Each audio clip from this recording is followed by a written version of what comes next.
The Magician Desires to See, a tribute to David Lynch, the Hollywood legend and visionary of Twin Peaks. Around the age of 12, David Lynch's Technicolor Nightmares Cape Wild at Heart introduced me to him. I told my mother that the movie reminded me of The Wizard of Oz when I first saw it. I should quit dreaming, she said. When one of the numerous cinema magazines I subscribed to came out with an interview with Mr. Lynch a few years later, when I decided to pursue acting, I had never felt more validated to read his own words connecting his horror romance to Vincent Minnelli's beloved musical. In Wild at Heart, Sailor, played by Nicolas Cage, tells Lula, "The way your head works is God's own private mystery." That statement seemed to be specifically directed for me, particularly when many around me didn't value my distinct perspective on the world. Also realized by the middle of the 1990s that Wild at Heart wasn't even my first attempt at the Lynchian experience. His 1985 version of Dune, and the novel that followed, and the heartbreakingly depressing 1980 movie The Elephant Man, which brought me to tears, had captured my attention.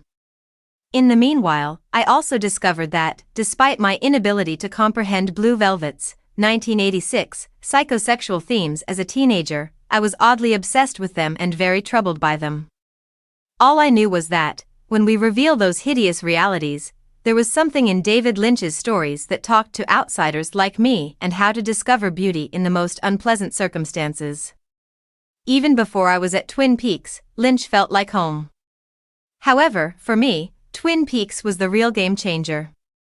I grew up as a third culture kid, which is a fancy name for a person who was reared in locations other than their parents' native nations and traveled about throughout their formative years.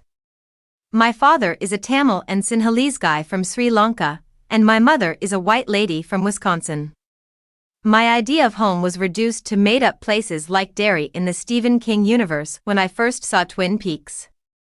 However, the strange people of Twin Peaks, a little mountain hamlet, just struck me differently as a 19-year-old. It seemed like a place where I belonged, despite the fact that there weren't many people on screen who looked like me. In 1998, I binge-watched the fantastic companion prequel Twin Peaks, Fire Walk with Me, and the 2 seasons that were available on VHS at the local Hollywood video store. I used to mention Twin Peaks when people asked where I was from. They would assume that the communities in California that have that name are real. Of course, I would correct them by saying, no, it's David Lynch's.